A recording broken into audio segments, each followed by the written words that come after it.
ঝিকরগাছার ঐতিহ্যবাহী দিনী শিক্ষা প্রতিষ্ঠান পায়রাডাঙ্গা শারদা হাফিজা মাদ্রাসার উদ্যোগে আজকের ইফতার ও দোয়া মাহফিলের শ্রদ্ধা ভজন প্রধান অতিথি যশোর জেলার সম্মানিত পুলিশ সুপার সৈয়দ রফিকুল ইসলাম চপল, আমাদের মাঝে উপস্থিত আছেন যশোর জেলার অতিরিক্ত জেলা প্রশাসক রফিকুল হাসান, অতিরিক্ত জেলা প্রশাসক শিক্ষা খান মোহাম্মদ মাসুম, উপস্থিত আছেন সহকারী সিনিয়র সহকারী পুলিশ সুপার আরিফ হোসেন, উপস্থিত আছেন ঝিকরগাছা উপজেলার ভারপ্রাপ্ত কর্মকর্তা শাহজালাল আলম, উপস্থিত আছেন এডাবি যশোরের সভাপতি শামসুল আলম, ঢাবিপুরাম যশোরের সভাপতি খালেদ সাইফুল্লাহ সহ বিভিন্ন পর্যায়ের সুধীমণ্ডলী, আমার সঙ্গে সমবেত ধর্মপ্রাণ মুসলমান ভাই আমার বাবার আমার সকলকে জানাচ্ছি হৃদয়ের গহীনতম স্থান থেকে সালাম, আসসালামু আলাইকুম।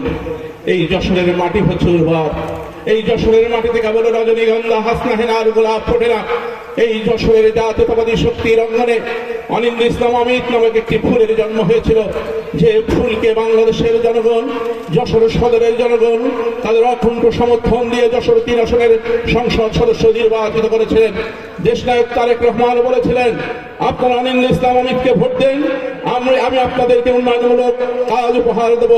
দেশনায়ক তারেক রহমান তার কথা রেখেছেন। অনিন্দ্য ইসলাম অমিত আজকে বাংলাদেশের মন্ত্রী পরিষদের সদস্য।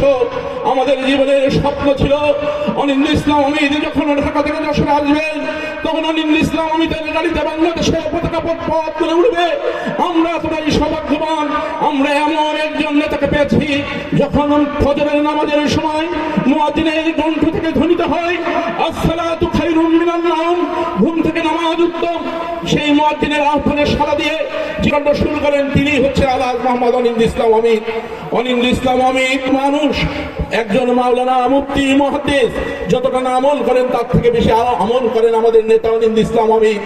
অনিন্দ্য ইসলাম অমিত ভোটের পূর্বে দিন আমাকে বলছিলেন, রনি তোমার মাদ্রাসায় একটু দোয়া করিয়ে দিও, মহান আল্লাহ তাআলা যেন আমাকে কবুল করেন, কারণ সবকিছু ফায়সালা আসমান থেকে। উনি যখন পাশ করলেন, উনি আমাকে বললেন, তোমার মাদ্রাসা সহ এই যশোরের মানুষ আল্লাহর কাছে দোয়া করেছে, সেই দোয়া আজকে কবুল হয়ে গেছে। আজকে অনিন্দ্য ইসলাম অমিত বাংলাদেশের মন্ত্রী, অনিন্দ্য ইসলাম অমিত আজকে যশোর উন্নয়নের স্থপতি হিসেবে নিজেকে প্রতিষ্ঠা করতে সক্ষম হয়েছেন। আপনার অনিন্দ্য ইসলাম অমিতের জন্য দোয়া করবেন, যে হাত দিয়ে অনিন্দ্য ইসলাম অমিত পবিত্র কাবা ঘরকে তাওয়াফ করেছেন, এই হাত যেন কোনো অন্যায়ের দিকে হাত অমিত না হয়। যে মুখ দিয়ে হজ করতে অনিন্দ্য ইসলাম অমিত বলেছেন, লাব্বাইক আল্লাহুম্মা লাব্বাইক, লাব্বাইক লা শারীকা লাক লাব্বাইক, ইন্নাল হামদা ওয়া নি'মাতা লাকা ওয়াল মুলক লা শারীকা লাক। এই মুখ দিয়ে যেন কোনো মানুষ কষ্ট না পায়, যে মুখ দিয়ে যিনি হাজরা আসাদকে চুম্বন করেছেন, এই মুখ দিয়ে যেন সুন্দর সুন্দর কথা ব্যবহার হয়। আমাদের নেতা তারেক রহমান যে বলেছেন, হযরত মুহাম্মদ সাল্লাল্লাহু আলাইহি ওয়াসাল্লামের ন্যায় পরিচালিত রাষ্ট্র পরিচালনা হবে, অনিন্দ্য ইসলাম অমিতের নেতৃত্বে এই খুলনা বিভাগ পরিচালিত হবে। সম্মানিত মুসল্লি ভাইরা আমার, বাবার আমার, আমরা এমন একটা সময় বসে আছি যখন দোয়া কবুল হয়, যখন যখন ফেরেশতারা বলে, হে আল্লাহ আপনার এই সমস্ত বান্দারা খাওয়া থাকা সত্ত্বেও তারা খায় না, তখন আল্লাহ জেনে শুনে জিজ্ঞাসা করেন তারা কি চায়, তারা বলে আপনাকে চাই। তখন আল্লাহ বলে, হে ফেরেশতারা তারা কি আমাকে দেখেছে, আমার জান্নাত কি দেখেছে, আমার জাহান্নাম কি দেখেছে? তখন ফেরেশতারা বলে, হে আল্লাহ আপনাকেও দেখনি, আপনার জান্নাতকেও দেখনি, আপনার জাহান্নামকে দেখনি, কিন্তু কোরআন থেকে আপনার কথা শুনেছেন। তখন আল্লাহ বলেন, হে ফেরেশতারা তোমরা সাক্ষী রাখো, যারা আমার ভাই রোজা রেখেছে আমি তাদের সমস্ত জীবনের গুনাহ খাতাকে মাফ করে আমি তাদেরকে জান্নাতুল ফেরদৌসের নসিব করে দিলাম।